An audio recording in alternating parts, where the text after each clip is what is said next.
Good morning. We're going to start with a land acknowledgement. San Francisco State is located on the occupied territories of the Ramaytush Ohlone and the coastal Miwok, who, along with the Southern Pomo, were organized as the Federated Indians of Gran Rancheria. We are fully committed to the right of land back and the exercise of the right of return for all indigenous and displaced peoples. The United States is enabling and directly involved in the ongoing genocide of the Palestinians. Hello, everyone. Hi, welcome. Hello, welcome. Hello, Mike, I welcome. don't hear. We started. Welcome, Emry. We haven't Hello, even. hello. Hello, Emry. We haven't introduced each other yet, so we're now we just go mute until your turn comes. We're I can. happy to have. Can you hear us? Yes, I believe so. Hello. It's breaking up. Emery, It's clear now. That is clear. Hello. It's clear now. Great. Hello, young man.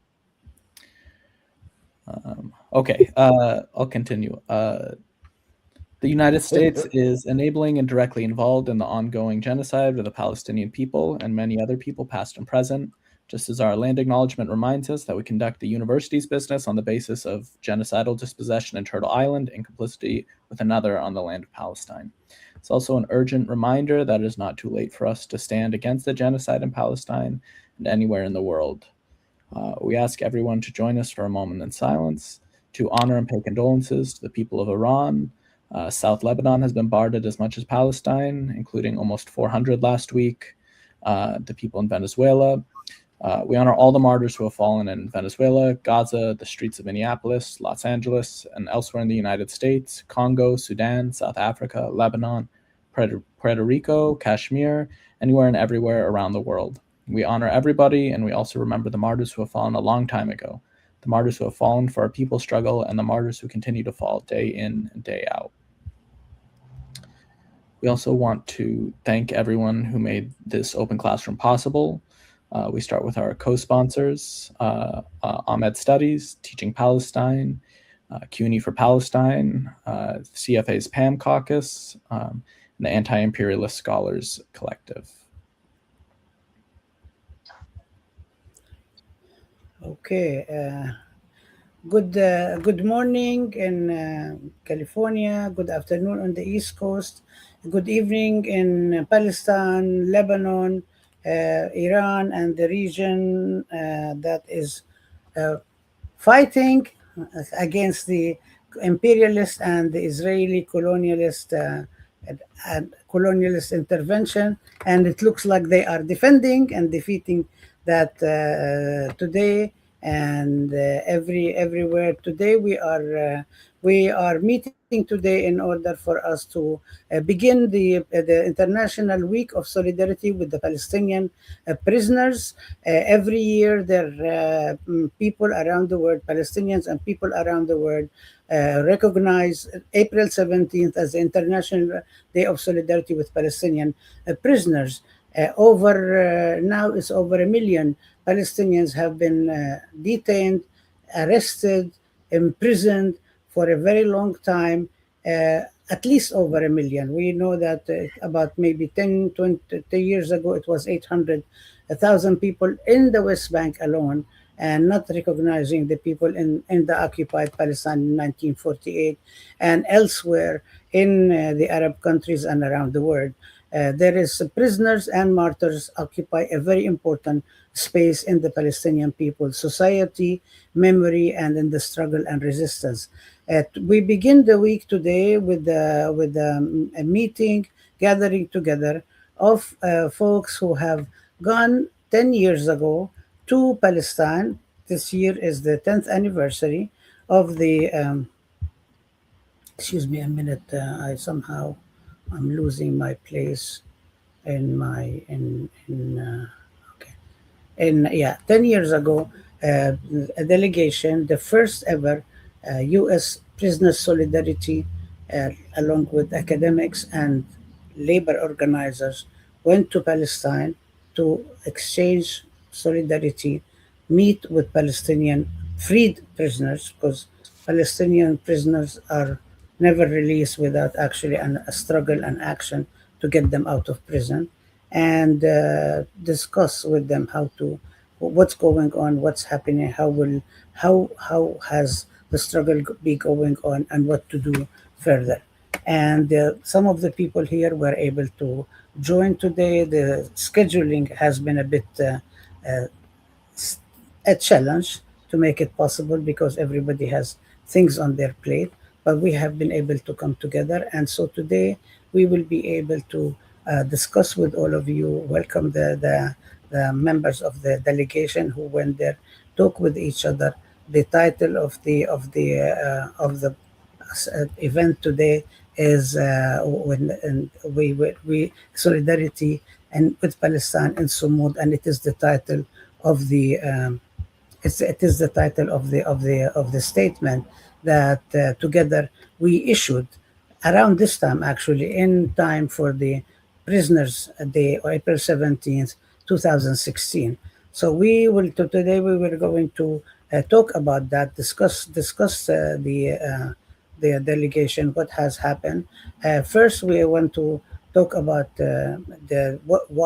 what's going on, why we hold this. But before I even go into that, I want to honor, in addition to the martyrs that Laith spoke about, we also want to recognize people who we have lost. I will start with one of our members, Michael Ritter, who was an active member of the delegation. He was my colleague at San Francisco State University, a member of the counseling department, a union member who had passed away a few years ago, and he was an amazing person. I actually went to look for an official memoriam for him at San Francisco State. There is nothing in that memoriam that mentions what he has done specifically in the union. They just mentioned that he was in the union or what he did in the counseling session. I met Michael many years ago, earlier, as we were trying to organize activities for Pride Month. I do open classrooms as we're doing it here online, all every semester, and I invite people, scholars, activists, living archives, elders who can speak to students and teach and pass on knowledge, scholars, activists from the community. Students learn and is passing on information and so on, generational discussion, conversation, and enabling the students to learn stuff that's not actually in the books and that can never be written in the books because people who have been active don't always end up writing. Some people are able to, some people are not, most people are not. And I looked for partners in the university, and Michael was running the Pride Month activities at that time. So we started every year since I went to San Francisco State organizing together. And then at one point, San Francisco State stopped funding, cut the funding for the Pride Month activities. So Michael and I met and we decided to continue. So we continued every month doing this, meeting, inviting people from the community like Quit, Queers Undermining Israeli Terrorism, people coming in, and also when the delegation from Palestine, from Aswat and Al Qaus came together to tour the United States. We also invited them to San Francisco State, had them meet students and also community. And we continued. And then Michael and when we started organizing the delegation, I asked actually the director, Dorothea Deval, who's actually a former member of the Black Panther Party, if she would like to be part of the delegation. She said she cannot, but she has members in the department who might be interested, and Michael was one of them. So we settled on him and another colleague who has not been able to join us today. And so Michael joined. During that semester. There was a huge trouble on campus. First, there was a movement to defend and advance ethnic studies from all the students the university was going to cut ethnic studies. So the students rose up and put their demands. They were trying to do what happened in 1968. And actually, Ahmed Studies was their first demand. And of course, we were working with them. And then also the Zionists brought in the mayor of occupied Jerusalem, was a very Zionist, very racist to campus. Students went and protested. The university only targeted two Palestinian students, two Palestinian women students, and basically made a racist claim that only Palestinians would be upset with the Zionists being on campus. It was actually all the students who were protesting. And Michael was one of the people who approached me and said, "Do the Palestinians need support? Do they need counseling?" And so on. He stepped up and was actually extremely supportive and joined us in the delegation. And after the delegation, it was Michael and the other colleague who connected us with the union. And before, the union actually was not really supportive at all of Ahmed, of anything about Palestine. The leadership was quite Zionist. But Michael was and his colleague were actually the ones who made it possible. We met the president of the union and they supported us. And Michael since has been amazing. We remember him and we honor his memory. The other person that we lost was one of our hosts, Khalid Saifi, who was the director and the founder of Ibda Center at Dheisha Center in the Dheisha refugee camp near Bethlehem. And we visited that center, and I will leave it to my colleagues to speak about that. It's Ibda means creativity. It's a center for youth where they paint, they draw, they dance. They have a very beautiful Palestinian Debke group, and they have all sorts of activities, and they all go around and write things. Before they were unable to write anything outside because Israel banned any graffiti outside, but so they painted murals inside. And if you look at the flyer we have, on the right side of the flyer there is a painting of a Palestinian youth throwing a stone, to referring to the Intifada of the Stone of 1987. And next is a very long poem that in Arabic translates. It's called "Enemy of the Sun," and it says, "Enemy of the sun, I will not compromise, and to at last a drop of my blood, I will resist, I will resist, I will resist." And that poem comes from Samih al Qasim, who was a Palestinian poet who wrote it in 1964 to because but he was one of the Palestinian poets who was from the Palestinian areas of 1948, which were the Palestinians who were not kicked out in 1948, were able to stay in Palestine under Israeli rule and were under curfew from 1948 to 1966. And this is the poem that he was one of the people who wrote. There are other people like Mahmoud Darwish and Samih and Tawfiq Zayyad and Ghassan Kanafani, the Palestinian intellectual who was assassinated by Israel in 1972, gathered the literature and put it in a book that's called Palestinian Resistance Literature from 1948 to 1966. And he put these very famous poems in them that many people in the Arab world ended up knowing about these poems. Samih al Qasim's poem became very, very famous because the poem itself, the book in which the poem is gathered, and you can find it at the Freedom Archives. One of our colleagues, Claude Marx, was in the delegation and also was one of the prisoners. But I want people to tell the story, not me. The book is there. The actual book is there. In which the poem was. Somebody apparently gave it to George Jackson, who was in his cell, and when he was assassinated, they found the book, the poem in his cell, and they thought that it was his writing, and it was published in the Panther newspaper for a month, and then they realized that was actually Samih al Qasim. So there is a lot of conversations and discussions about it. In any case, you'll see that a mural on the side of the poster.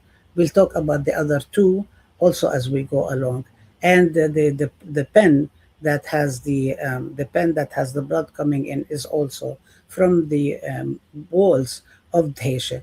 But I'm saying that mural is painted on the inside of Ibda. Ibda was led by Khalid. Khalid was imprisoned several times. The last time he was imprisoned not long ago, this past year, and he was released by under administrative detention by Israel. He was released 4 days afterwards. He passed away. He was very loved, very celebrated by Palestinians of all kinds and um, colors and backgrounds.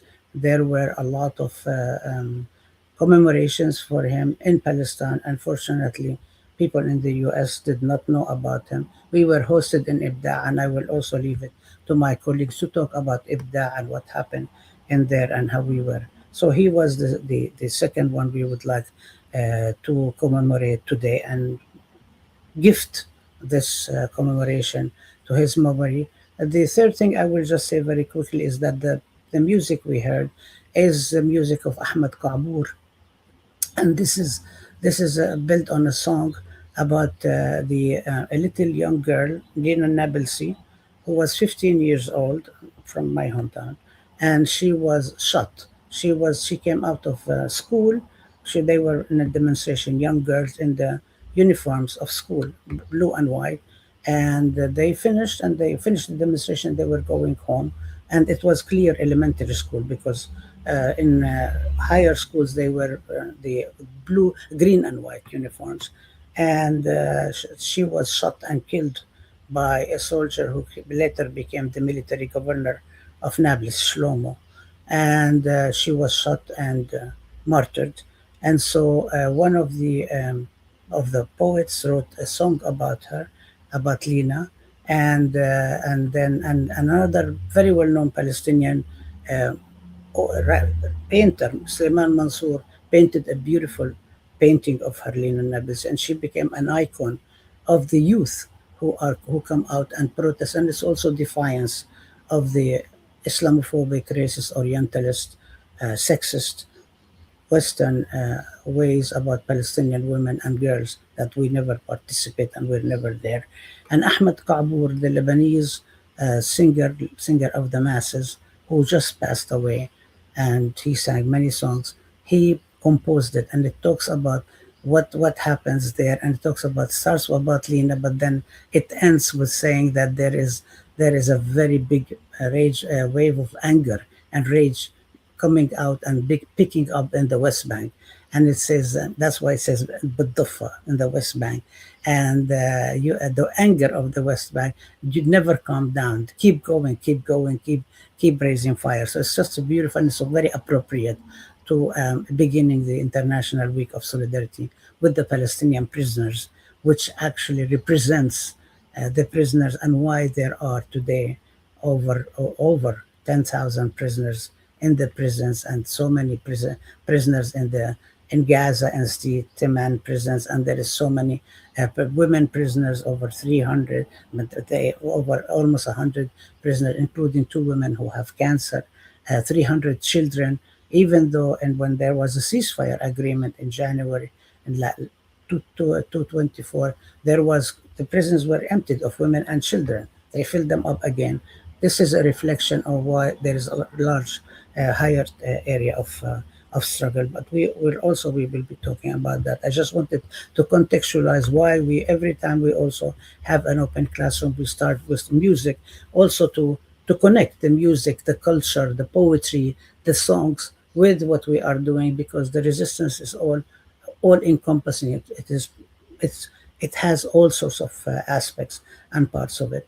And the last two comments I want to make is that with the reason we do open classrooms, it's part of the pedagogy of teaching Palestine, pedagogical praxis, and indivisibility of justice.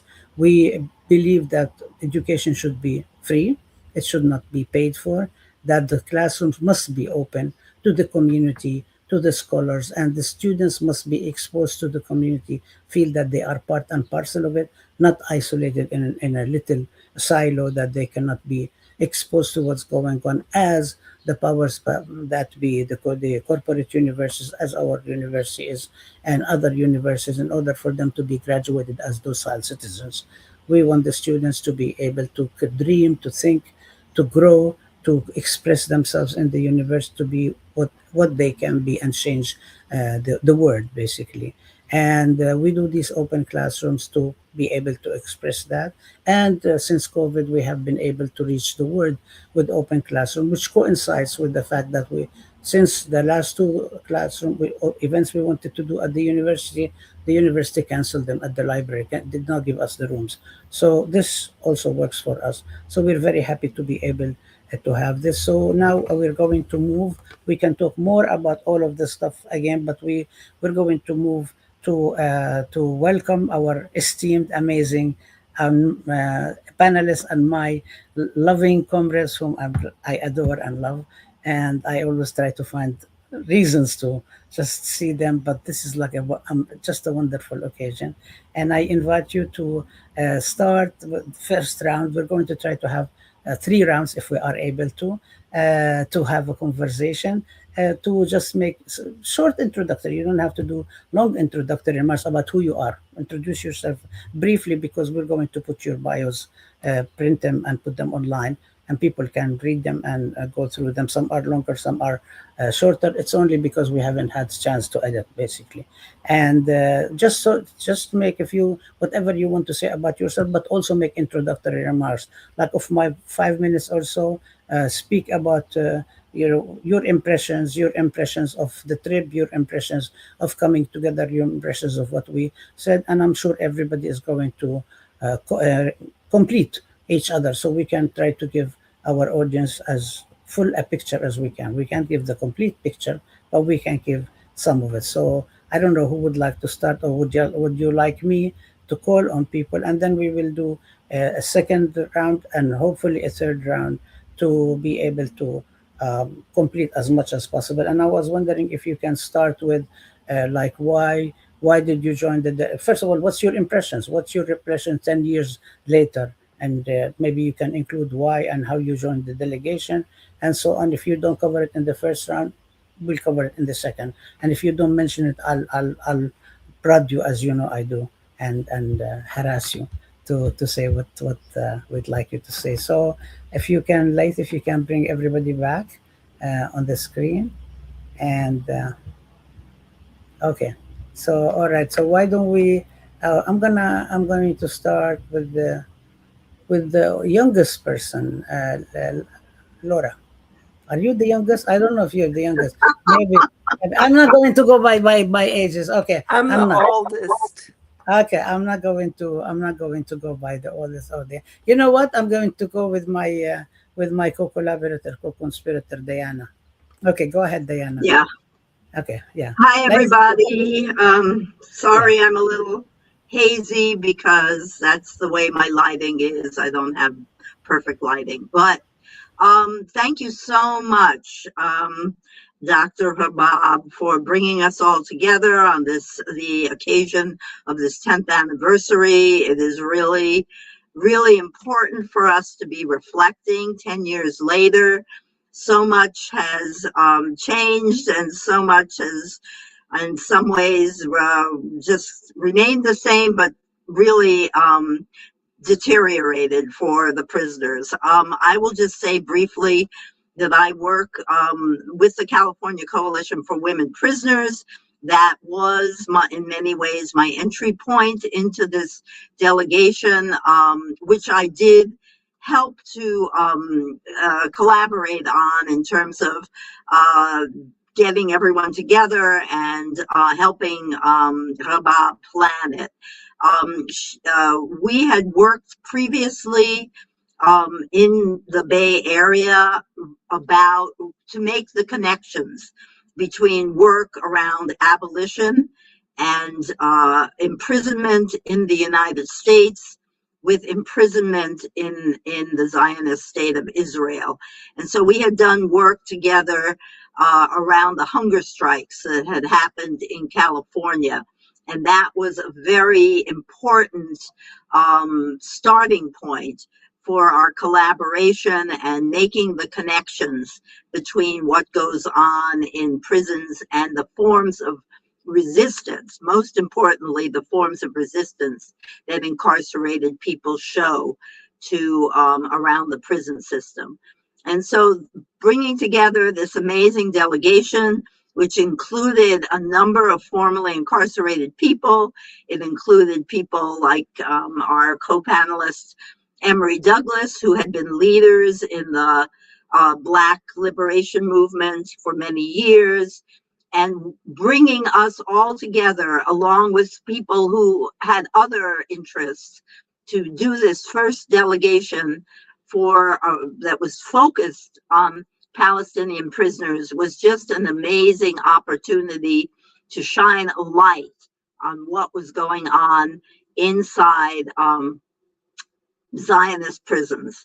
And there are so many things, so much that was so important for me actually going to Palestine after having studied and heard about these issues from Rabab and other Palestinians for years, to be there and to actually witness the ways in which everyone in Palestine is touched directly by the issue of imprisonment. It isn't an abstract issue at all. Everyone we met had somebody, a father, a brother, a sister, a daughter who had actually been inside a prison, and therefore their lives and their movement was centrally intertwined with the issue of imprisonment. And that to me was one of the most moving aspects of this journey that we took together, learning from the people and the family members, and which is similar in certain ways, and I can talk more about that later, but also different in terms of the level, the absolute level of intertwining of everyday people's lives with the issue of imprisonment, which has only become more so in the 10 years since we went. And so I think I'll leave it there. I'm really very happy to be part of this panel and to share more as we continue our conversation. Thank you. Thank you, Diana. Actually, I was saving like to ask you to do the whole history, but you included it here. But I think we need to talk, also go back and talk about what happened in 2013 and what the collaboration and so on. But maybe next round you can also add to it. Thank you, Light. I was asking Light if we are on X because people are watching live, so we can also on Twitter. So maybe I was wondering, Laura, do you want to jump in? Sure. I really liked it when you said I was the youngest. I'm about to turn 81 this week. MashaAllah. So thank you so much for Bob. I mean, I'm just eternally grateful to you for the delegation, your leadership on it, your leadership in the work, and to everyone here for the amazing delegation. I found it, as someone who had supported Palestine for many years, and I was just remembering recently with the horrendous Israeli Zionist invasion again of southern Lebanon. I was just remembering 82 and Sabra and Shatila and what impact that had on us. It's really moving to be here, and it was really moving to be on the delegation. I felt very much as Diana did. I guess what I felt also was that the degree to which in this country, you know, there's a movement of abolition around prisons, which release aging people in prison, my organization and Diana's California Coalition for Women Prisoners are both part of. But that when people in this country talk about abolition, they very often think about something called the prison system, separate from imperialism and settler colonialism. And when you're in Palestine, there is no way of making that false distinction. You understand that prisons are part of the repressive apparatus to destroy national liberation struggles. And that was what originally struck me in the early 70s about prisons when I was part of supporting the Attica Rebellion in New York. And it was very moving to see it in Palestine. But there was also a sense of resilience that it's reflected among people in prison here, but it was deeper and longer and had more impact I felt in the people we met in Palestine. And it was not shocking at all, but still shaking to see that everyone we met had some relationship to having been incarcerated, because that is the point of prisons.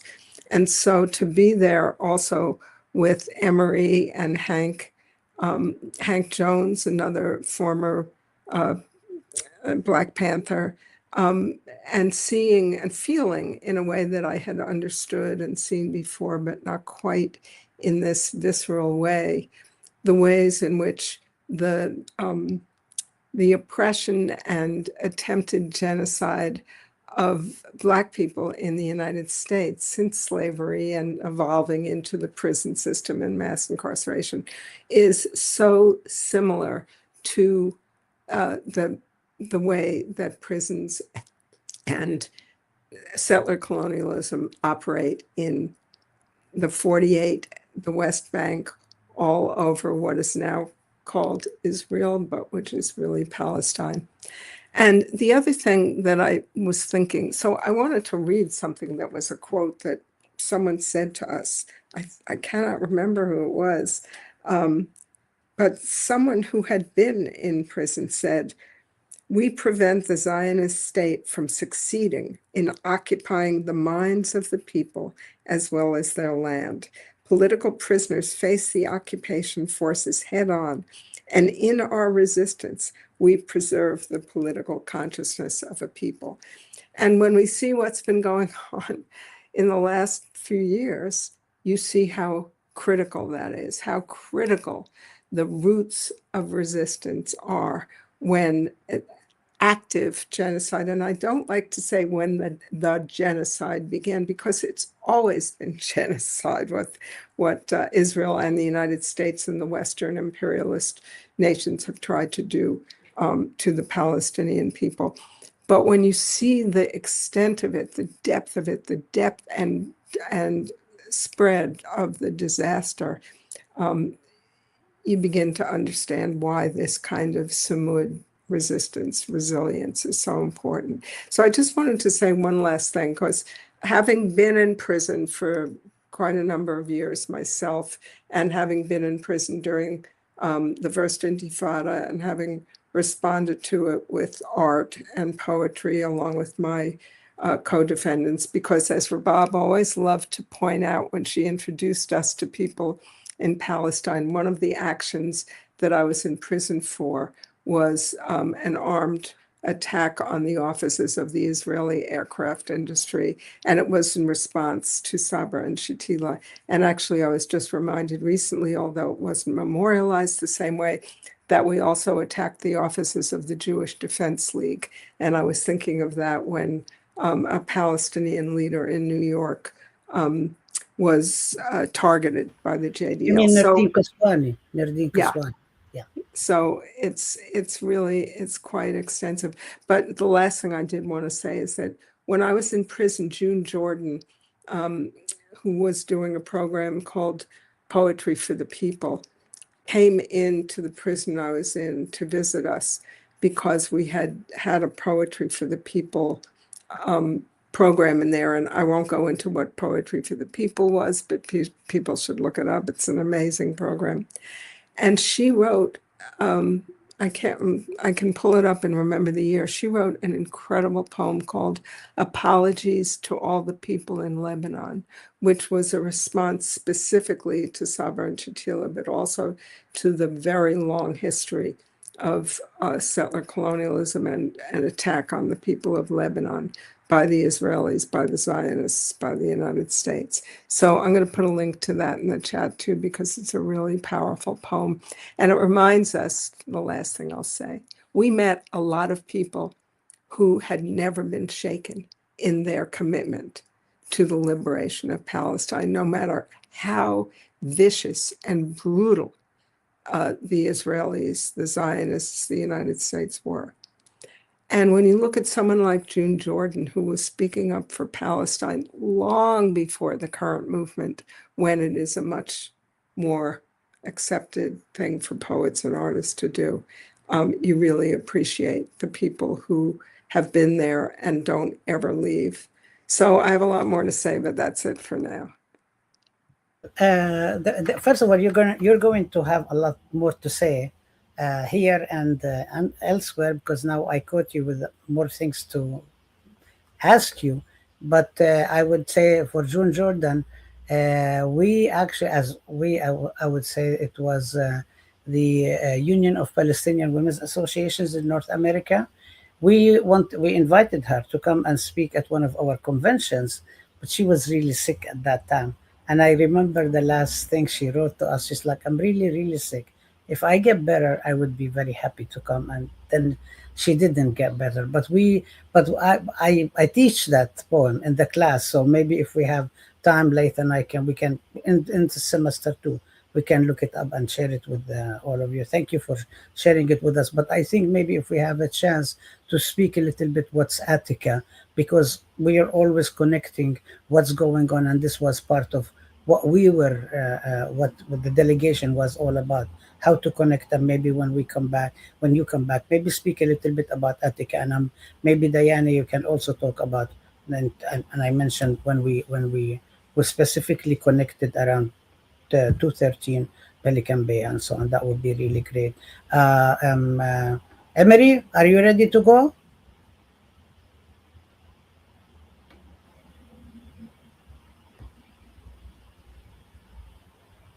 Is Emery able to hear us, or what's the story like?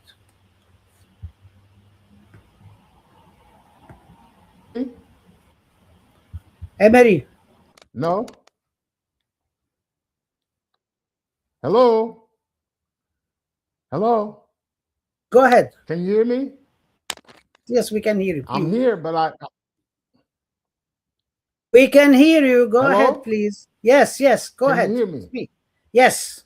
Oh, okay. Yes. Okay. Okay. Yes. I'm honored to be here, and humbled and honored to be here and to have been on be a part of the delegation. My name is Emory Douglas. I became involved with the Black Panther Party in the 1960s, 3 months after its inception in 1967. And I became enlightened and informed about Palestine and the struggles during that time in the Black Arts Movement and while in the Black Panther Party.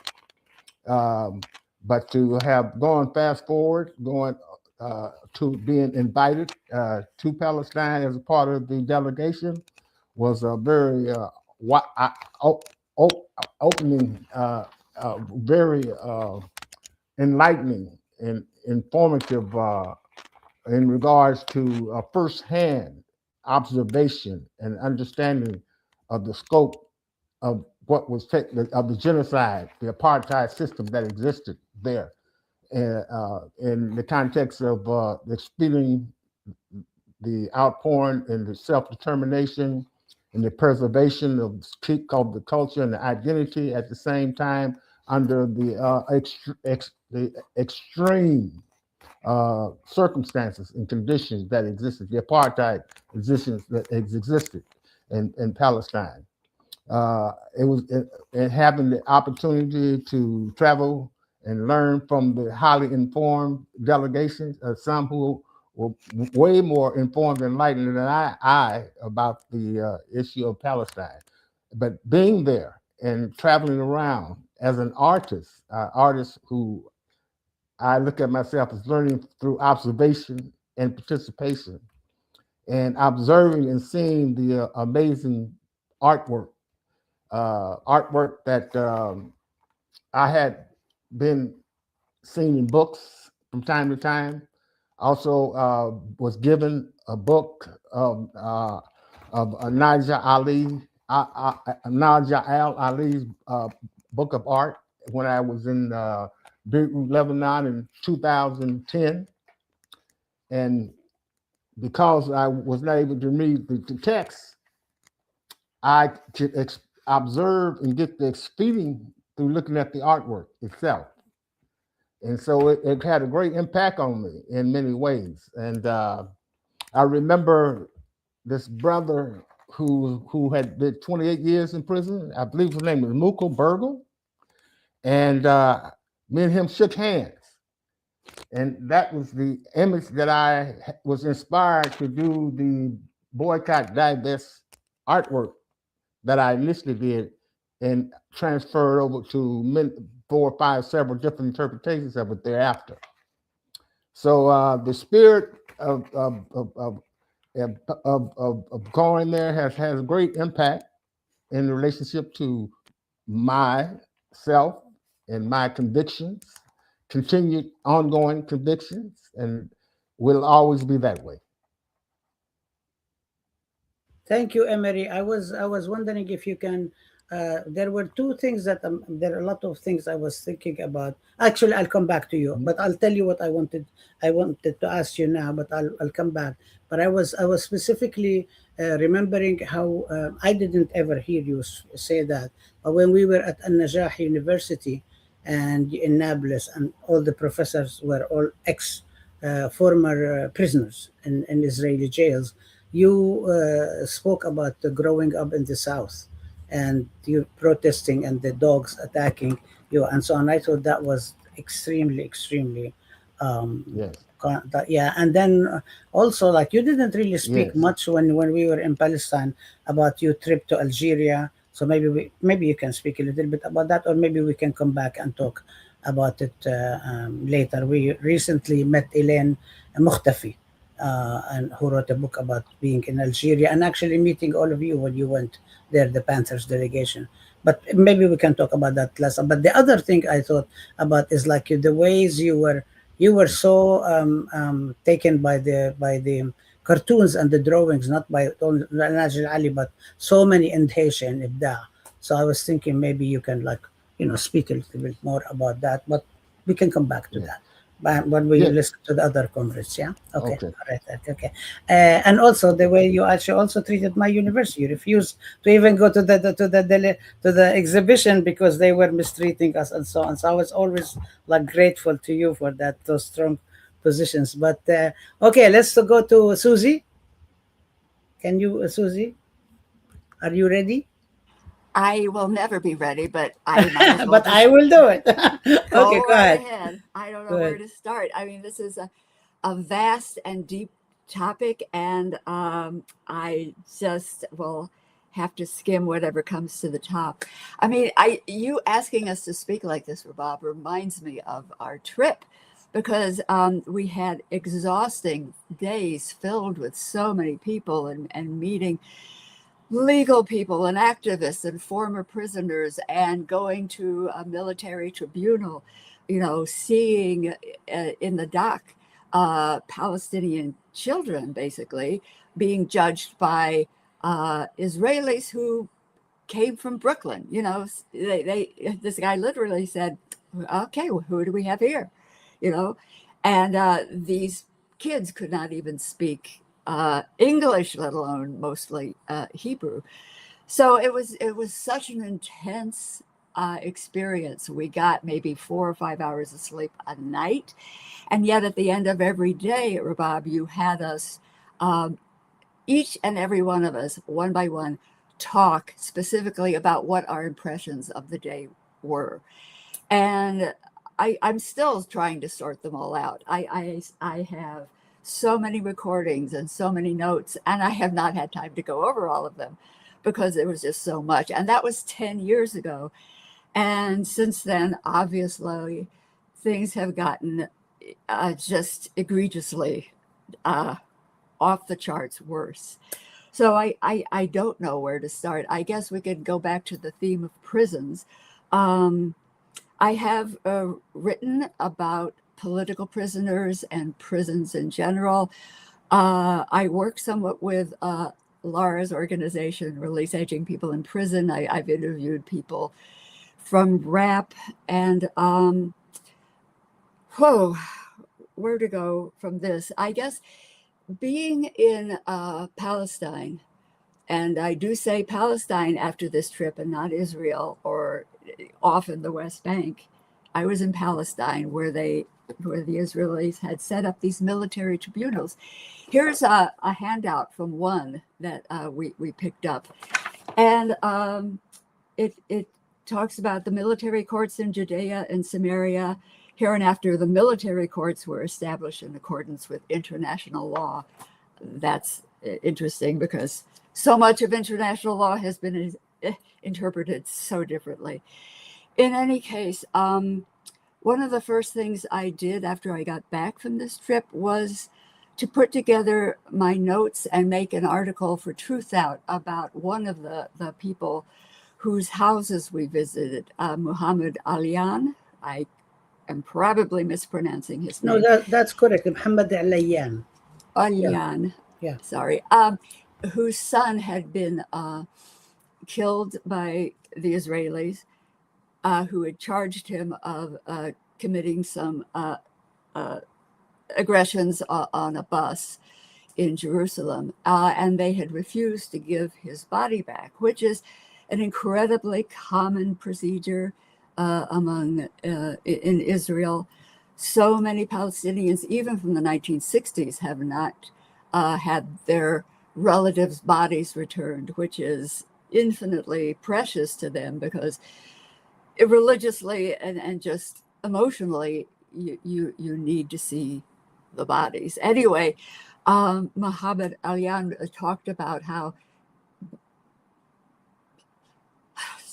sorry, the title of the thing was "My Son Was Beautiful," and he was talking about how, you know, what he knew of his son and remembered him being an artist and a scholar. And I'm not even sure if later the body was returned to the family, but this is just Oh, yeah, one they did. aspect. They returned it. We were there in March, and they returned it in July.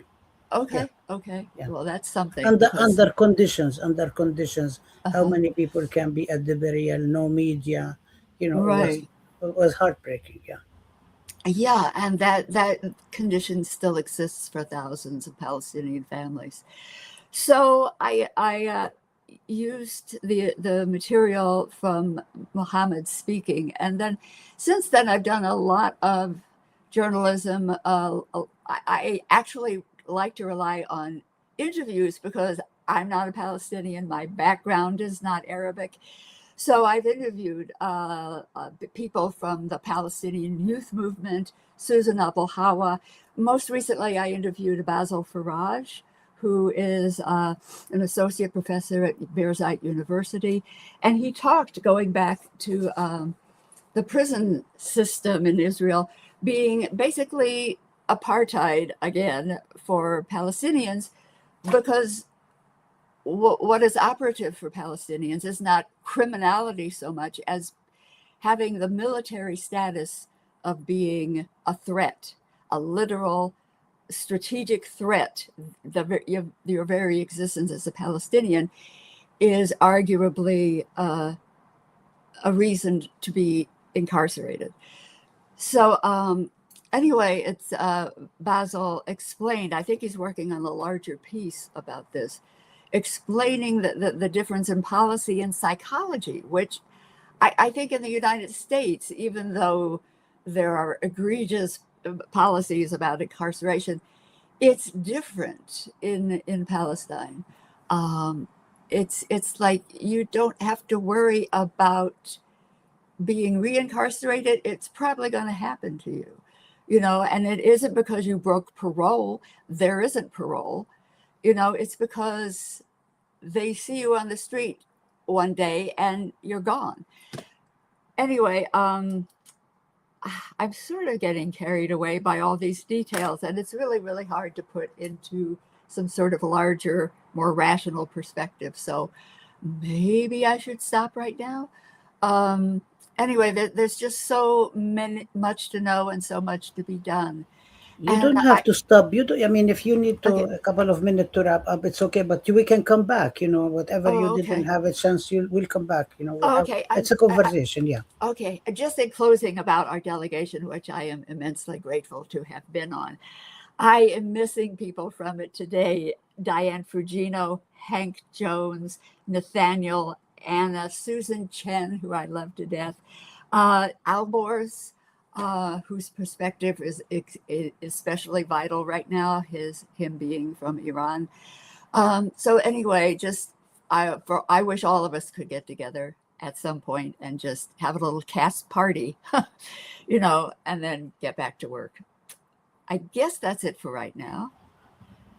Thank you, Susie. I think this is the idea. This is the reason I actually said don't prepare, because I thought if each one is going to be preparing, is going to be so frustrated trying to figure out what to say and what not to say. So this is dynamic. This is just one time coming together, and I think we really need to come together more and more, because there's so many parts that we need to talk about. And Jaime, are you ready? Yes, I am. Thank you. Go And ahead. really, can you hear me? Okay. Yes, we can. Right. So first of all, it was so great to see everyone. Haven't seen many of you in a long time because of our busy schedules and different responsibilities. Someone, I don't remember who, but someone in our delegation at the end of our trip mentioned to me how transformative our delegation experience was to them. And I've always remembered that formulation, even though there's nothing unique about the word transformative. But it was one of the people, like many of our delegation, who were, longtime activists with different experiences, and for them to say that it was a very transformative thing reflected really the reality. First of all, I want to say that for the audience to really envision the uniqueness of our delegation, made up of people with long-time political history, who have experienced the repercussions of being political activists, who spent many years in prison, and also comprised of young activists of a new generation. I think that that was a very unique, and the fact that we, after much preparation, after much consideration, knowing full well the necessity to be prepared for any eventuality, because as many people may not be aware, although many people are, the Israelis have a practice of refusing entry to people that they consider a problem politically, intellectually, and we can go from, you just never know when that's going to happen. And we expected that possibly somewhat in our delegation, because it was a unique delegation of political activists, ex-political prisoners from the U.S., that we might experience some problems. And happily and amazingly, we did not. And everyone was able to be part of the delegation and experience a unique exchange and experience with the variety of political activists in Palestine, people working around prison, people working around children, and of course, all of the ex-political prisoners that we met, whose accounts and experiences just reinforced our understanding from our work over the years. I worked on political. Was primarily a union activist for over 40 years in the U.S. But I always was a political activist, and before I became a full-time union activist, I worked on prison. I worked on taking families to the upstate prisons, whether it was Attica Prison, Clinton, Dannemora. I forget many of the prisons, but I did early in my young political growing up. I did work around political prisoners and some of that stuff I forgot. And then, of course, the whole question of political prisoners in the Puerto Rican struggle, from the case of the Puerto Rican independence, Ford, Olita Lebron, Rafael Cancel Miranda over the years, and then of course the Puerto Rican Hartford 13, formerly the Macheteros, who were kidnapped from the island of Puerto Rico and then tried in the U.S. Mainland. So I did have some experience over the years, and I've forgotten, I've forgotten some of this history. But anyway, I think that the uniqueness of our delegation, the experience that we exchange and listening, and I mean, and from my point of view, listening the interaction between our delegation and the prisoners, it was like harmony, understanding the experience of being incarcerated, being at the mercy of the power of a state, a power, an institutional repression, institutional control, not even, being able to determine when you can actually see the sun, or you can breathe fresh air, or eat some healthy food. I think that that commonality that was reflected was an amazing, and it was transformative and impacted even those of us who had different experiences. I think that I think this is very important that we're having this conversation, because in actuality, the situation of the political prisoners and all prisoners in Palestine has become much more difficult. Imagine that the head of the prison system now is Ben-Gvir, who was a JDL member, Jewish Defense League member, and who was convicted of terrorism by his own state many years ago. And now he is the one that's in charge of prison and continues to openly express contempt and humiliation of political prisoners like Marwan Barghouti, in which there's a video of Ben-Gvir trying to humiliate him personally in prison. And for the public, the only imagination I can think of is, imagine having the former head of the Ku Klux Klan be in charge of the prison system, or someone from the former American Nazi Party being formerly the director of prison systems in the US. In order to draw an analogy, the situation, of course, is even worse today, ever since the war against Gaza, the expansion of the political prisoners, both from Gaza and the West Bank. But also very important for us to always remember that the U.S. population doesn't know this reality as it is as of today. In general, Palestine has been removed from the press. You rarely see Palestine mentioned now in the New York Times. So we have reverted back to before the October 7th developments. And now, once again, Palestine is being removed, and therefore the political prisoners and the prisoners in Palestine are in the world public opinion, not visible anymore. And then, of course, we know that in the whole crisis, the Palestinian prisoners were never referred to as hostages, which they were. And the only people that was referenced were the Israelis who are being captive in Gaza. That was the only issue that ever was addressed, and never really fully given the due process of the Palestinians. So I would leave it at that. From my own experience, I think that it was a great delegation. I really miss everyone. It was one of the more profound exchanges and experiences.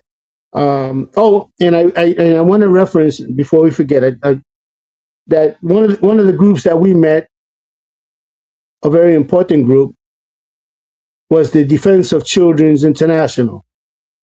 And now today they have had to close their operations because the Israelis have labeled them as terrorist supporters and have sanctioned them and have cut off their finances. and have made it impossible for them to continue to do the important work they do on behalf of the children in prison. And they've had to close their operation, which, and I'll never forget when we were in their office and met with them, and they brought the young Palestinian child who's there's a famous picture of him being blindfolded, being surrounded by a dozen of Israeli soldiers. And that was a very famous picture. And he came and spoke with us about his experience as a child during that period. And that was one of many stories that we experienced. And I'll leave it at that for now. I have some other thoughts that we can continue.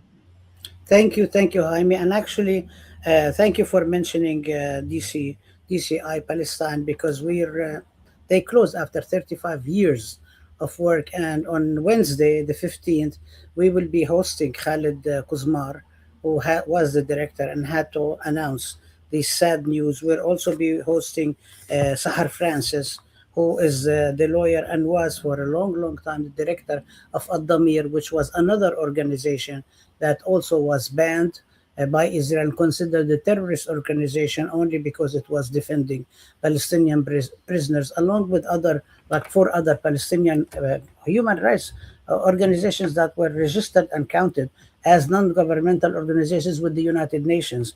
So this is what's happening with the. And thank you for mentioning what's happening with the prisoners here, prisons here in the U.S. And I wanted to kind of jump in, but I'm not going to jump in. But also, so we're going to have Sahar, we're going to have Khalid, we're going to have Shawan Jabbarin, who is the director of Al Haq, and also one of the one of the team of the International Court of Justice, the one that started by South Africa. The director of Al Haq, they will be on Wednesday, the 15th, with us. So today we'll have the delegation. Wednesday we're going to have the lawyers, the team of lawyers who are going to be speaking with us, as well as Palestinian students from Israeli universities and their activism. And on Friday we're going to be having the National Day of Action, the National Day of Action for the Coalition for Higher Education. And at 2 p.m. East Coast, 11 a.m. West Coast, it will be 9 p.m. in Palestine. We will be having a panel with several people. And I want to also let our audience know, because we're going to have a professor from An-Najah National University, a legal international lawyer from Birzeit University, professor from a student, the doctoral student from Hebrew University, also activist in the Israeli universities. We're going to be having a lawyer who's going to be talking about execution law from the 48 areas, and also who is also visits Palestinian prisoner and women. Will be talking about women prisoners. We're also going to be having a student, graduate student, who had to self-deport from the U.S. because of ICE, and one of our comrades, colleagues in the California Faculty Association and the PAM caucus, Palestine Arab Muslim caucus of CFA, who has just defeated the system, and all charges were dropped this past week. They wanted to sentence him to 20 years in prison to speak about what's happening here in the US. So we would like you all to join us as well. We're announcing, please bear with us because announcements are coming very late, but we have, as you know, maybe you heard me before, we have no resources. We have only human resources. We have no resources, we have no funding, we have no support from the university. I guess the university doesn't even want us to do these things, but and I think also the delegation was also part of the activities that the university was very upset about, and the Zionists. But they can be upset all they want. We need to. Our job is education. Our job is letting everybody know what's going on, speaking truth to power. It was very empowering, and I know even as a Palestinian, being on that delegation, I was so empowered. It was very sad for me to just be there in Palestine for a short period of time, but it was also, I was very proud of having the delegation meet my people. I was really happy to have all of you go meet my people, get to meet some of my siblings, go around in Palestine, kind of like it's sad to see one settlement after another, new settlements. But it was so nice to kind of like just be with people, comrades who understand, who appreciate what's going on. I felt a lot of love, a lot of solidarity. And also a lot of patience. I mean, what Susie is saying, speaking every night and being able to debrief, I thought was really, I think it's really, really important to do that when people are meeting with each other, especially because of the discomfort of staying long. But if we didn't, we would not have seen all of the people we have because we don't have a long time. So, I mean, I apologize for the discomfort, but I don't apologize for being able to see everybody we were able to because that was such a unique opportunity. But it was really, really wonderful to be there with you and to be able to connect as we went along. Okay, I'm gonna stop there the emotional thanking and maybe go another to do another and yes, definitely, and another round, and maybe speak about the things that we didn't speak about, and maybe we can, if we actually stay with this, we will be able to do 3 rounds. So maybe speak about things you didn't, but also pointedly talk about, focus on certain things. So like maybe we do, it's okay with you to do the same order, or maybe flip around or something. And I was then I just wanted you to talk about like when we came together, the history of it, how we collaborated, and the history with 2013. I mean, we knew each other before, but that period, how we came together, what did we do, and the organizing, and which I think also made the point of getting here together, and then we will go around and our partners in Palestine and so on. So, would you please go ahead? Maybe this time 2 to 3 minutes, not 5. Yeah. Yeah, okay, sure. Let's see what I didn't cover. I think the significant thing is to really understand that a delegation, which was such an important experience for all of us, it had a history, it had a background in work that had actually been going on. I think the significant starting point was a coalition that we, sort of an informal coalition that we formed in the Bay Area, which both Bob, as a representative of Ahmed Studies, and myself from CCWP, Claude, and Nathaniel, different people who ended up in the delegation, were part of. And this coalition was called Pelican Bay to Palestine, or P2P. And it started because um, uh, prisoners at Pelican Bay had been enduring solitary confinement for decades, literally decades. And Pelican Bay is a maximum security prison in the northern part of California, and very isolated. And people were being sent, activists, people who were considered activists were sent to the Pelican Bay prison as a form of retaliation. And it was like the ultimate isolation. So they started a hunger strike, which began, there was one in 2011 was the first time, and then it kind of resumed in 2013. And our coalition started to support the people in Pelican Bay, but also to link it to the incredibly isolating and brutal conditions that Palestinian prisoners were experiencing, and their actual resistance through hunger strikes. And so we were able to make that link, particularly because one of the Palestinian prisoners, who very, very unfortunately has been martyred since that time, but Adnan, okay, I'm getting his name. Khadr Adnan. Okay. Adnan. Yeah. Qadr Adnan wrote a message. He sent a message to the people, to the prisoners who were on hunger strike. And we were able to transmit that message from him, who was also on hunger strike at that very moment. And we sent that message we got it in to the people, the prisoners in Pelican Bay who were on hunger strike. And his message was essentially, and I can try and find the link, but it was essentially that, be strong, resist. This is the only form of resistance that we as prisoners have. And it was a very, very inspiring message. And it was very inspiring to make that connection. And I feel like that became part of the spark, the prisoner to prisoner spark that inspired the actual delegation.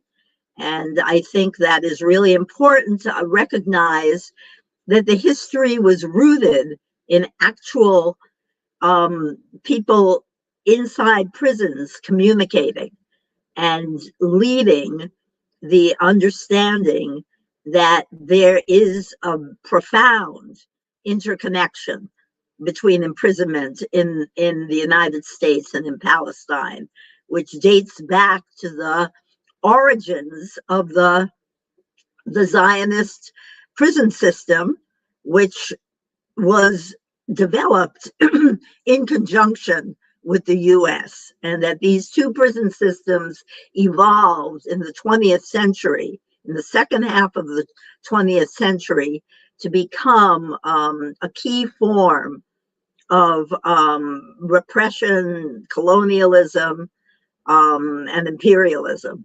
And so those roots and context, I think, are very important to understand the origins of the delegation. I'll just also add that we had Sahar Francis actually giving lectures, and we organized a conference called P2P because there was also hunger strike in Guantanamo. So there was a Palestinian hunger strike, there was the Pelican Bay. So we did the whole 2-day full strike. And this were the good old days because we were able to have the conference room of the College of Ethnic Studies at San Francisco State University. I mean, wow, like that was a honeymoon. We were able, I mean, it was really, really an amazing times. And Sahar gave an amazing lecture. It was also at San Francisco State in conjunction with the General Union of Palestine Students, the conference as well. And we did it at Richard Oakes Multicultural Center. And if people don't know who Richard Oakes he was the student from San Francisco State who was part of the takeover of Alcatraz, a prison, in 1968. So there is everything was sort of like connected and historical and coming together. And I'll come back to you, Diana, because I would like you to also talk about the booklet, which we have it on the cover of the flyer, because we always do on the flyers, we always do things that have connections, and the same thing we do for the classrooms. So we have pictures and we have the students, we even do exams about them with the students to kind of like what is the connection and so on. So we can talk about it so you all know why we chose the pictures, what's their relationship. So we can come back and talk about the booklet and the part of Rasmiya Oda's photo. But maybe we go, I think, Laura, you wanted to say things that you didn't get to say in the first part. Go ahead, please. Oh, there's so much. But I do want to make a plug now because whoever is watching this, please, there are many activities about to happen because it is the week of solidarity with Palestinian political prisoners. And please join. There are big demonstrations this weekend. There's all kinds of things. And one thing I just want to say is now that I have Diana in public is that we saw each other at the first of the two Palestinian Youth Movement national conferences, a year ago, the People's Conference on Palestine. 24 and 25. Yeah, 24. We saw each other at both of them. But the first one we sat together and Diana said, and I totally agreed, there are all these abolitionists in the United States in the prison movement, and we have to make it clear that to be an abolitionist, you must abolish Zionism too. And so out of our delegation, I think that was what we did then at that point, Diana, you and Susie and Johanna and I think Diane helped, we wrote a statement. And we got Critical Resistance and a few other organizations to promote it, because one of the things we wanted to do with the delegation when we came back was to generate more solidarity within the movement to end mass incarceration in the United States with Palestine. And when we talk about Sahar, she was a very important part of our trip for me, because she accompanied us. She arranged for us to go to the military tribunal that Susie talked about before. And I think when I saw Sahar there going through and dealing with those fascists and getting us in and everything, I thought, this is real strength.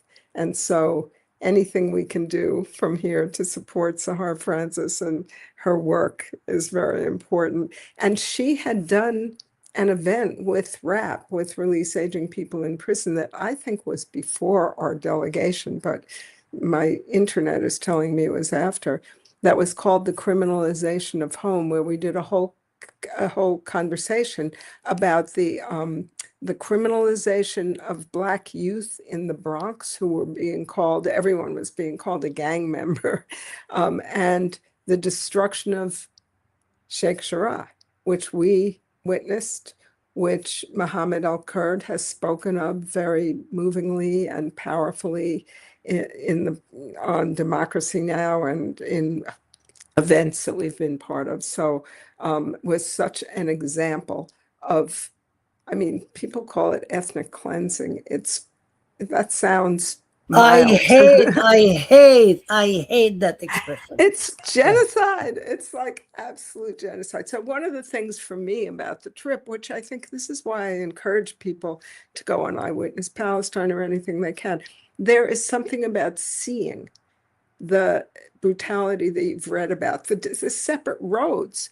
The fact that there are two roads, and if you're Palestinian, it takes you 8 hours to get someplace, where if you're a fucking Israeli, oh, sorry, I'm really sorry, where if you're an Israeli, you can whiz through. So, and when Susie talked about the Brooklyn judges, I, as a Jew who was born in Brooklyn, could get citizenship in quote Israel in the 48 in a second, whereas Palestinians could not. That was something that struck me when we were there. But the other thing was that we had a guide, wonderful guide, Yaqub Odeh, I think his last name was, who was, I think we were touring the old city in Jerusalem, and at lunch, and I remember it was raining, we were in a falafel place. It was sort of, the rain was dripping. It was a very dreary day. And he began to speak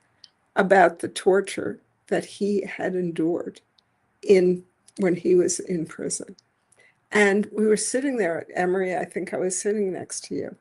And I was thinking about the Black Panthers that I know who were subject to literal torture in New Orleans to try to get information from them about their comrades. So it was one of those moments where it's not like this equals that, this is the same as that, or anything like that. It was the deep, deep guts of the struggle. Another moment, and then when we went to the military tribunal, it was both what Susie described, and also when we got there were barbed wire fences, and the families of children who were being tried in this, you can't really call it a court or even a tribunal. It was sort of like line people up and you don't shoot them right there, although now with the new law you can.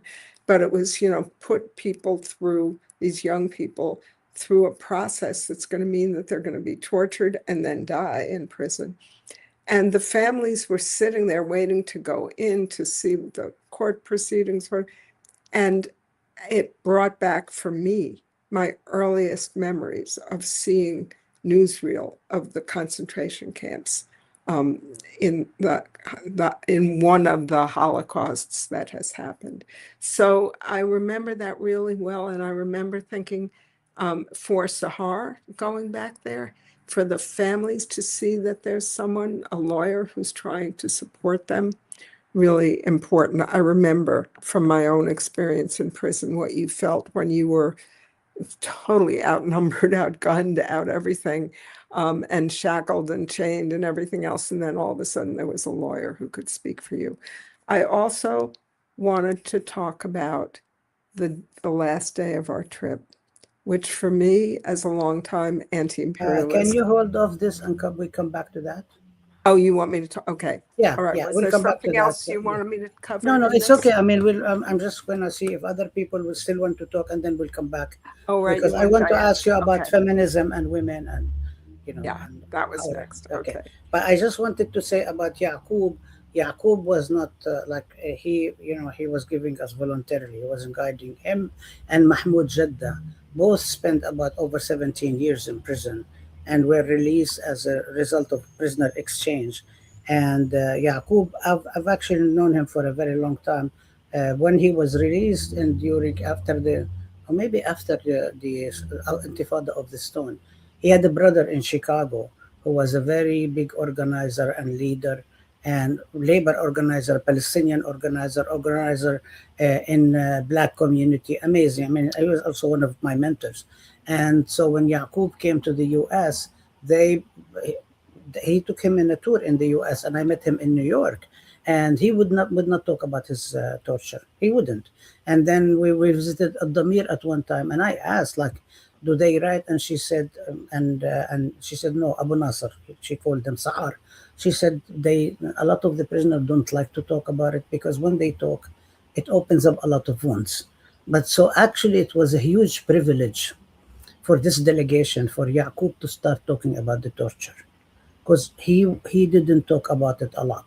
He talked about it, and I also heard about another story that when there were a group of, I think, U.S. or European group coming to visit Lifta, which is their old village that was destroyed, and they restored some of it, and then people come, and there was a woman who had escaped from the Holocaust, and she showed him her arm, and she showed him what do you call it, the tattoos by the Zionists. And she said this by the Nazis, and she said this is my tattoo. And he bent his head and he showed us a cut all the way from the front to the back, and he said this is my tattoo. Showed her his torture, what happened to him in prison as well. So when he sat in that restaurant, we were just having, I think, coffee or something, and he insisted on treating us, which is like in Palestinian generosity, even though we could all pay, but he insisted. He started saying, and I was like, wow, because he didn't speak to other the delegations before.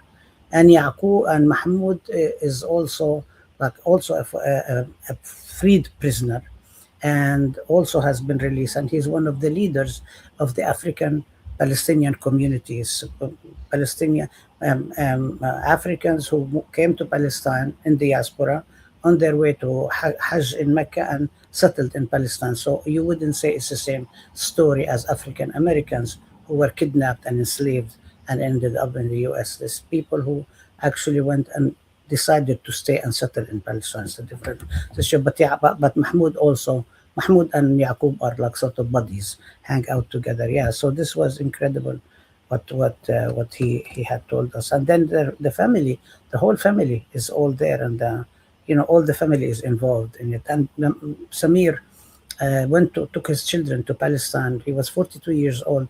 The next morning he died. Had a heart attack and died. And the Hadassah Hospital, which is in Jerusalem, would have taken them 5 minutes to get to the house. Took half an hour. By the time he came, he died. So this is also another way how Palestinians are treated as opposed to Israeli Jews. And Jerusalem has been annexed by Israel. So supposedly everybody in Jerusalem is supposed to receive the same treatment, which also applies to the youth whom we saw in the military. It was a military tribunal. We would not have been able to get there had Sahar not gotten us the entrance, because That's why she asked for our passport. They had to submit them to the Israeli, and they didn't know it was a military court in Ofar, which is a settlement outside Ramallah on the West Bank, and they were from Jerusalem. They were treating them, they treat Palestinian youth differently than Israeli Jewish youth in Jerusalem. They consider them adults, younger when they're 16 as adults, while they treat Jewish Israelis when they're when they're adults 18. So there is also discrepancy. And those orders that this guy called the American delegation, he gave it to us. We showed them to all the lawyers, and they said this is lie. Even the way they're writing them is not even true. So I mean, all of this stuff, there is no law when there is like genocide and occupation. Anyway, sorry, I'm talking too much. So okay, I am part of the delegation, so I can talk. All right. Okay. Who You're would like giving the to? Yeah. details. You're giving the details. Thank Yeah. you. But Yeah. I mean, I'm part of the delegation, and also I've decided long time ago. This is my class. I'm having conversation, so I am not actually doing an interview like a media. So I'm part of the conversation. Anyway, so I would like to ask who would like to speak next. But there is the Susie, Emery, and Jaime. Which one of you wants to jump next? Emery, go ahead. Yeah. I think who me? Okay. Hello, can you hear me? Hello. Yes, we can hear you. Yes, we can hear you. You're good. Oh, You're good. okay. Oh, okay. Yeah, I remember. I always remember when our first stop. I believe it was in Jericho, and the women who were prisoners themselves, and they were giving us their Yeah. stories in relationship to their being incarcerated, being imprisoned, and what have you. And it was always the love of their their country and the whole thing in relationship to their convictions, even though and how they came together in prisons. And there were some who were not supposed to be was not let out when they were let out, and they protested and demonstrated and resisted inside the prison until I believe the other lady, Palestinian, was also one prisoner was released as well. I Yes. recall Yes. I enjoyed. Yeah. Also, when we went to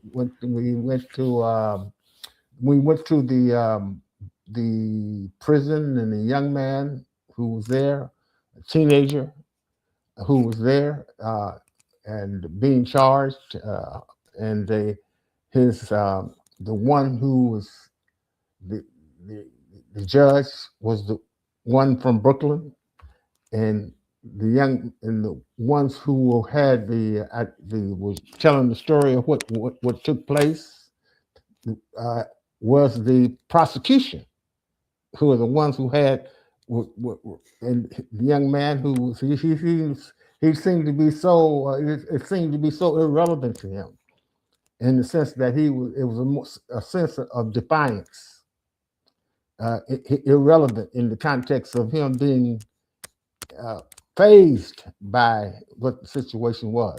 It was a sense of, I got a sense of pride. He have a sense of pride out of the fact of him being there, and he was process asking for clothes from his family, whoever was there.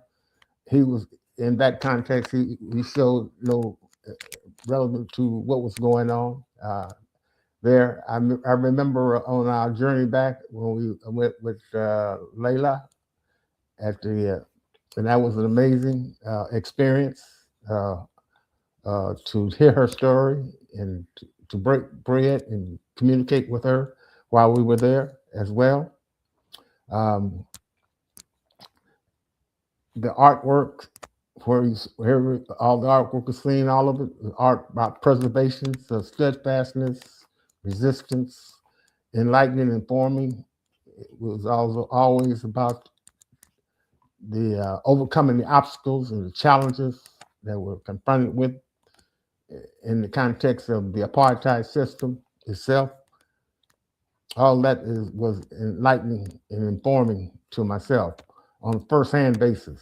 Everything that we saw and went through, and seeing how the folks had to come through those dungeons to come in to work from one point A to point B to C. All of that, the artwork that was empowering, and all of it. It was just an amazing journey, first-hand journey. And I would like to say that Hank Jones is 90 years old. Hank Jones is now just 90 years old, so I'm quite sure he would have to be here, but I'm quite sure it's because of maybe some other related things that he had to deal with. But also reflecting back on Hank Jones, when he was with SF8, he was in prison, and I went to see him. They had him isolated from the other prisoners in a maximum security. This was pre-trial, and I remember when I had to go into there, I had to take my shoes off, I had to take my belt off, I had to take everything out of my pocket. Then they took me around to connect to see Hank at that time. So, and the torture that they went through when they were in prison, when they were questioning them, and when they put they tortured them when they put the plastic bags over their head, used cattle prods on one of them anus and what have you, to force a confession.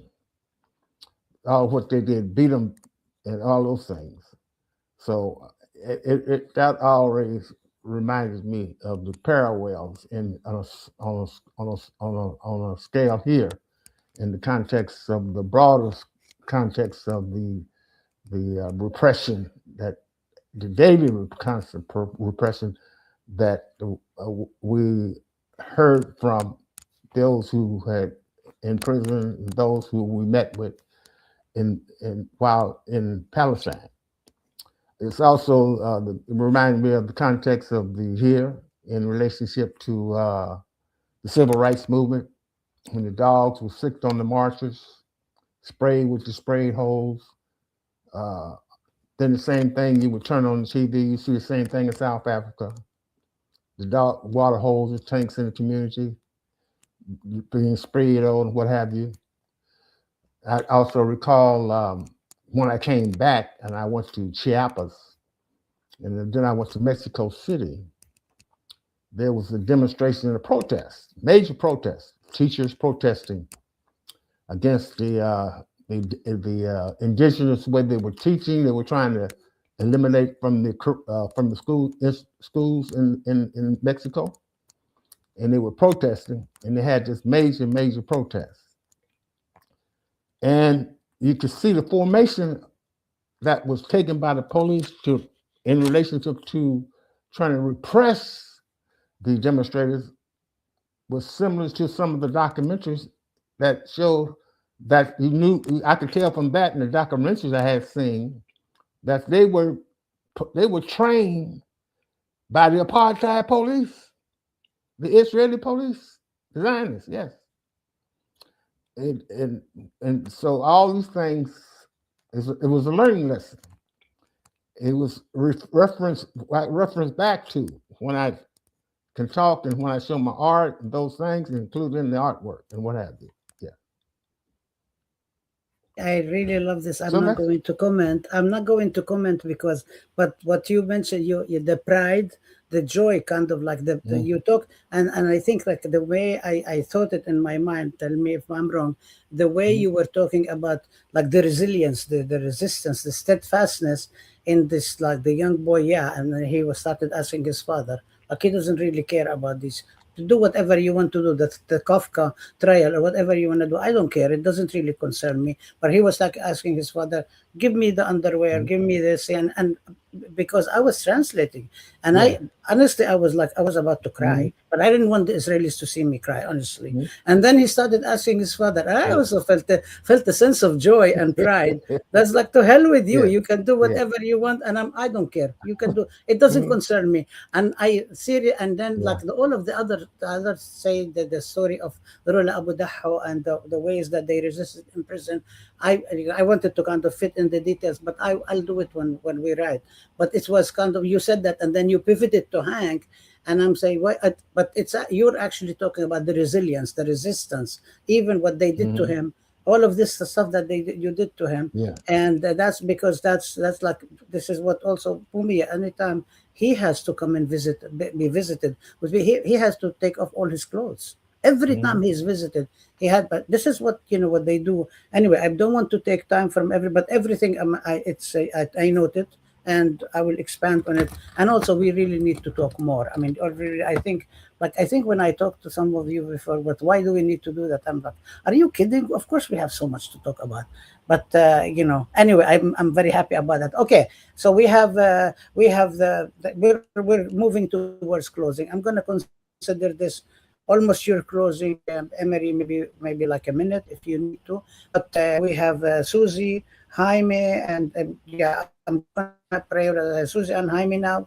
So think of it as your comment and also closing, and then I will go back to everybody to do the closing, and that's it because we have no more time.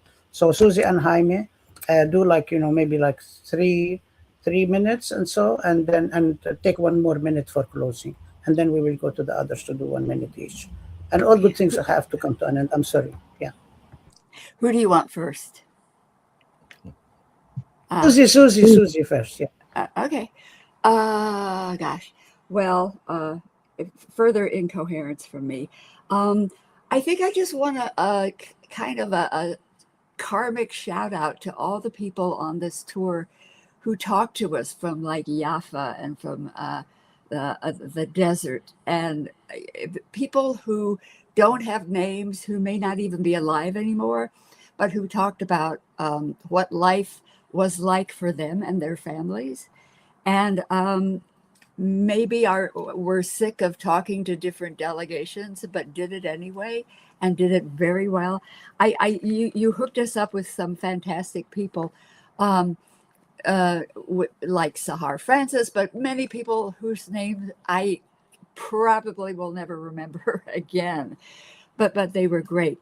One thing I do wish that we had done more of is some sort of look at or study about the kind of resistance movements historically and what was going on then.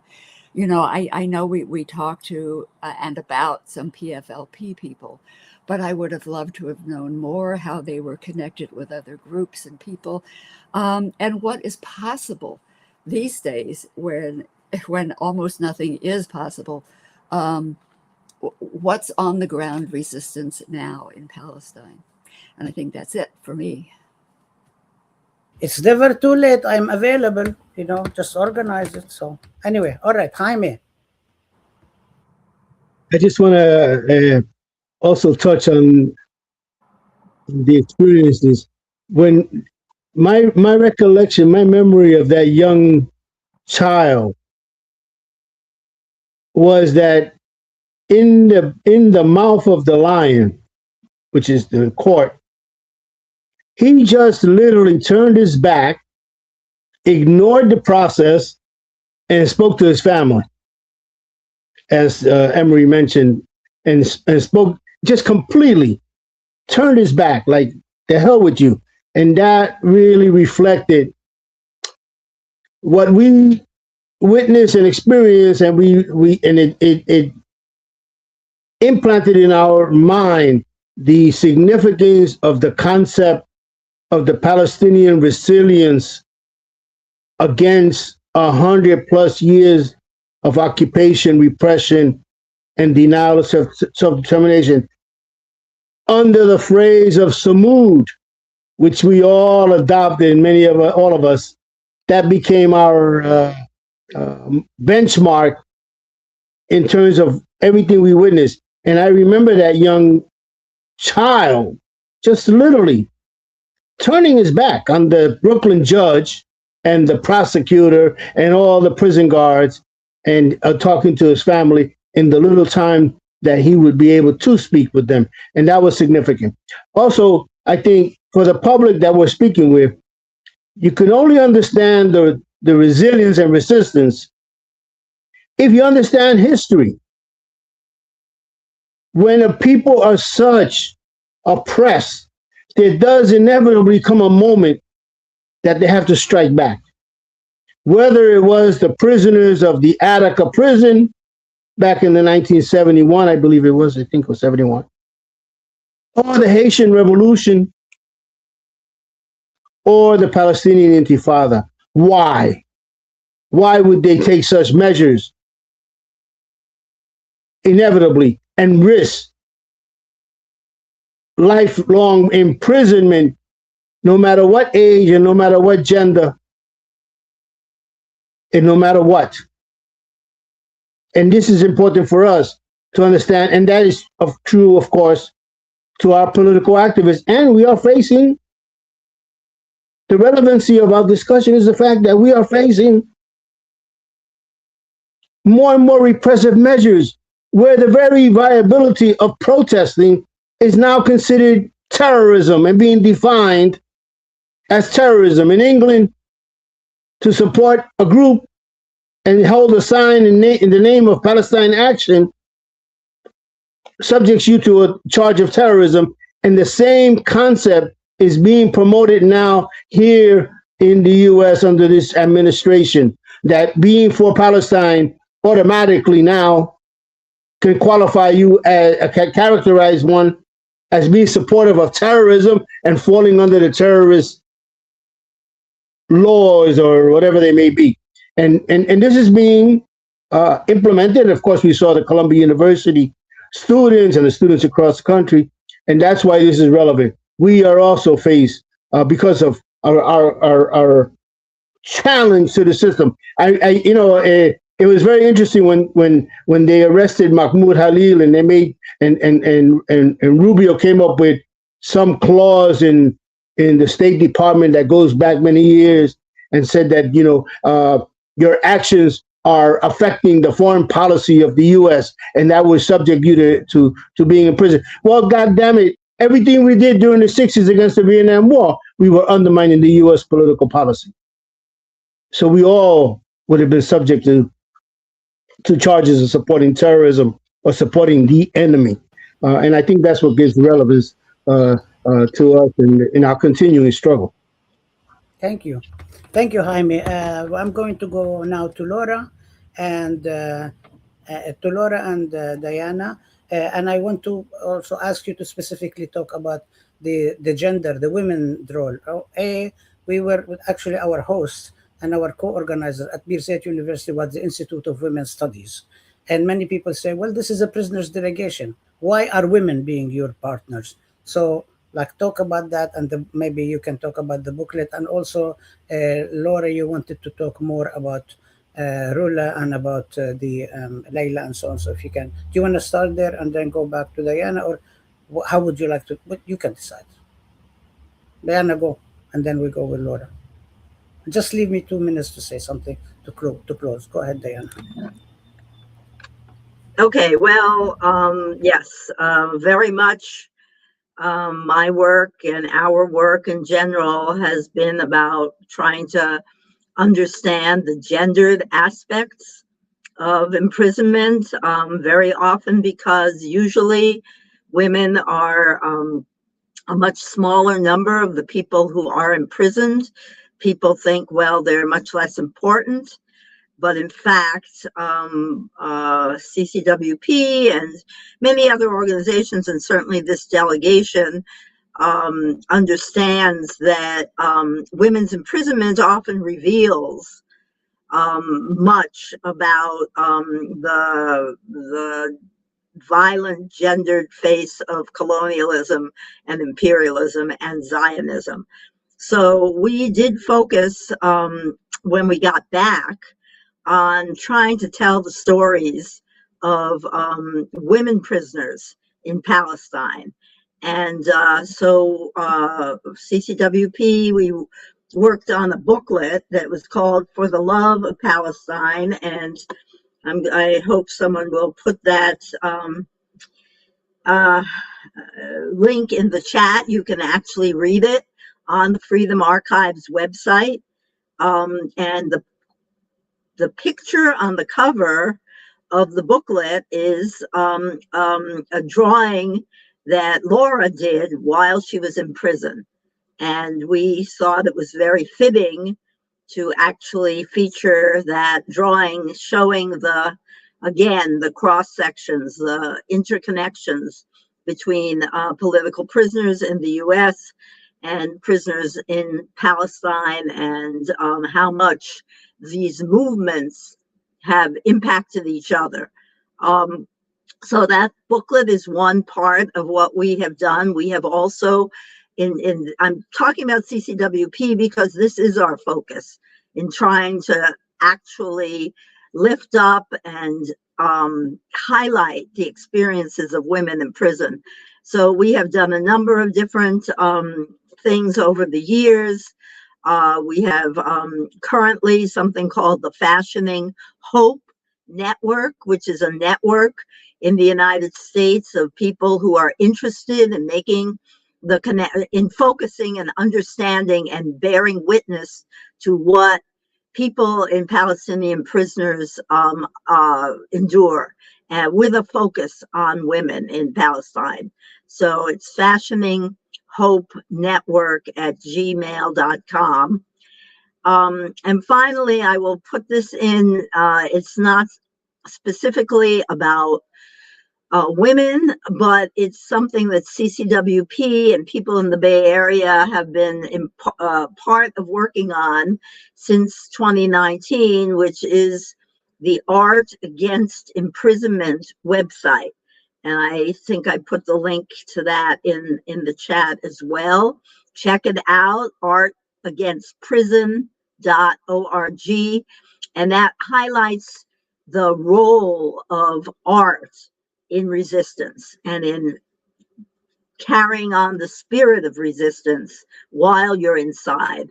And the art of both Palestinian prisoners and US prisoners, including and art that represents them, including a wonderful piece by Emery on the landing page is represented in that website. So I do want to make a plug for all those websites and pamphlets, etc., because they are things that people can look at and see, and learn from now and be in touch with us today. And so I hope that that is an appropriate closing, and I will turn it over to Laura. Laura, go ahead, please. Yeah, that was amazing, Diana. Also, okay, so tomorrow, RAP with partners is going to do a rally outside the women's maximum security prison in New York because of the treatment of women prisoners there and the horrible situation in the New York State prisons, which I won't go into, but if you go to rapcampaign.com, you can see about it. And just on that last thing you were talking about, Diana, about Art Against Prison, it just reminded me of when I was inside. We did an art exhibit that traveled that was called Art Against the Death Penalty. And it was started when Mumia Abu-Jamal was faced with the death penalty. And it was art and writings by political prisoners and social prisoners around the country against the genocide of prisons.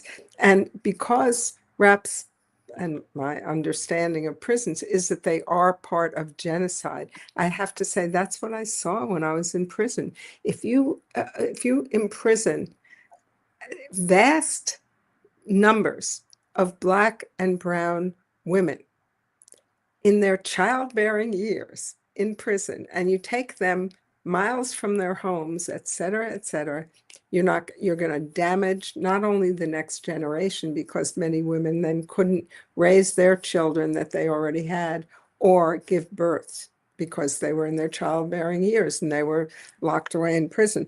But also you remove the fabric of resistance from the community. And I think that's where the gendering of prison, and by the way, every prison I was at, they would, that's not ladylike, and the destruction, the attempted destruction of Black women's self-confidence and personality by telling them over and over again, if they said, I need to call my child, I need to do, if you wanted to talk to your child, you shouldn't have come to prison, as if they did it on purpose and not because they did something that they would not have been arrested for if they weren't Black. And yet they were Black, so they were put in prison. So I think it's a very, very deep issue. And what I saw when we had dinner one night with Rula, who had been in prison, and told us a really moving story of how, when after Oslo, the male prisoners were going to be exchanged, released, whatever, and women were not. The women resisted and got their families on the outside to resist. So the Israelis finally agreed to let out everyone except for 5 women who supposedly were so dangerous they couldn't be released. And so the women all locked themselves into cells and said, we're not going. And said, we are not going until you let everyone out. And if you've ever been in prison and you know how anxious you are to get out, you know what a struggle that is. So that was really important. And then on the last day, we saw Leila Khaled, who was, a hero of many of us, a struggler from the 60s and 70s, who became the face of quote unquote terrorism and actually the face of resistance, and of the fact that women, and remember in those days, that was when I was in college, you had to wear a skirt if you were a girl. So we're talking heavy, heavy sexism at that time in history. And having women like Leila Khaled and like Lolita Lebron from Puerto Rico, who stood up and were leaders of resistance, was really important. And the last thing I'll say is, and Diana and I are part of a couple of national organizations that do some of this, is that we are still fighting to root the support for Palestinian right of return and self-determination in every movement for social change that exists in the United States, because of what we know, which we didn't have to talk about on this panel, of the fact that Israel and America are the same, could not exist without each other. And so that's a really important thing. And and Susie and I both are members of the Writers Against the War on Gaza. She's really a writer, I just scribble. But we've done those things since we came back, because what we saw and what we experienced in Palestine had to change us. It had to change our daily practice, and understanding the ways that we could intervene and disrupt the war machine was really important. So one of the first things we did, which was actually in some ways the most joyful, was to be part of Jewish Voice for Peace takeover of Grand Central Station and the Manhattan Bridge and blocking traffic. I have to say, our delegation, I believe, not us, but mostly Rabab, were really instrumental in pushing JVP to become more outspokenly anti-Zionist and active. But also PYM talks about how we are, you used to say in the 60s, we're in the belly of the beast. And so we do need to disrupt, and not just march and hold up signs, but also intervene in the intellectual and political and material creation of Zionist ideology. So I hope everyone who watches this, if there are any people watching it, will take a new step to support Palestinian liberation. Thank you. Oh my God, I'm not going to respond to anything because there's so much to say. Give us links to all these organizations that you're mentioning. So yes, please keep this screenshot. By the way, Lace is not coming on because they have some bad fever, and because we are very, we're just like, we don't have people to basically do this. This is it. What you see is what you get. We only have a couple of other interns that also are doing other things. This is, in any case, this is an appeal to people who are watching. Please support Teaching Palestine, to, in order for us to support Ahmed and continue keep it going. But I want to say thank you, thank you so much. Thank you so much for being here. Thank you so much for being on the delegation. Thank you for continuing and amplifying all the work. I mean, this is the thing. People say, we've been on the delegation. Oh, what we did. And so what you've done before, look how much more. Look how it amplified. And also, I want to say that actually we were like Diana and I, when we were working on the delegation, everybody made a commitment. A, everybody was already an organizer in different movements. B, everybody said, we're not going to change our organizing, but we're going to include more of perspective on Palestine. C, said everybody made the commitment that we will work more. We all made the commitment to write this statement, and definitely we could publish the statement by April 17th. And I just put a link that it's published in Mundo. It's published in many, many different places. Monthly review, it's all over the place, this statement. We translated it to Arabic. We really want to get it in Spanish and other languages. So anybody who can help, we would like to have it there. It's we've done more. All of you have done more. Actually, I haven't heard of everything. I'm actually following up things, and I investigate, but I'm not. I don't know everything that's going on. So it's amazing, and it's amazing all the advances, and it's amazing the connection between the U.S. There are connections and there are parallels, and they are working with each other, and they pass the book. They have a book that they work with, and they try to crush and people, and you cannot change unless you struggle. There is no, you can't change that. Why should they change? They have all the benefits. They have no reason to change unless they are made to change. And this is resilience, this is resistance in all sorts of ways. The poetry, I'm going to harass you, Laura, to talk about that. I'm going, every single one of you said things. I'm going to come and ask you again and talk more. We need to do more of the art, Emery. Diana, I'm always after you. Susie, we're going to talk about more of the stuff that you've been doing and monthly review. By the way, I am in World Writers Against the War. We were doing all the stuff against colonial feminism, remember? Anyway, and of course, Jaime, I'm harassing him all the time. So, and he harasses me. So anyway, thank you so much. Thank you for our students. Our students are going to learn a lot. Our listeners are, and we're going to make this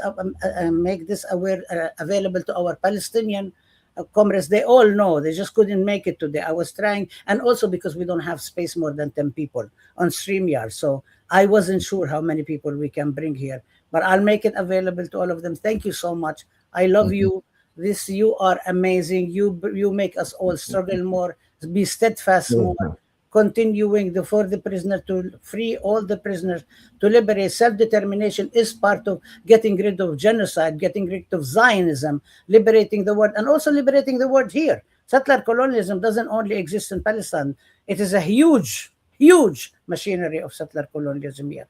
So onward, we will win. We are in it because we believe that we will win, and we struggle together. Much, much, much love, much solidarity, and we will go on. Thank you.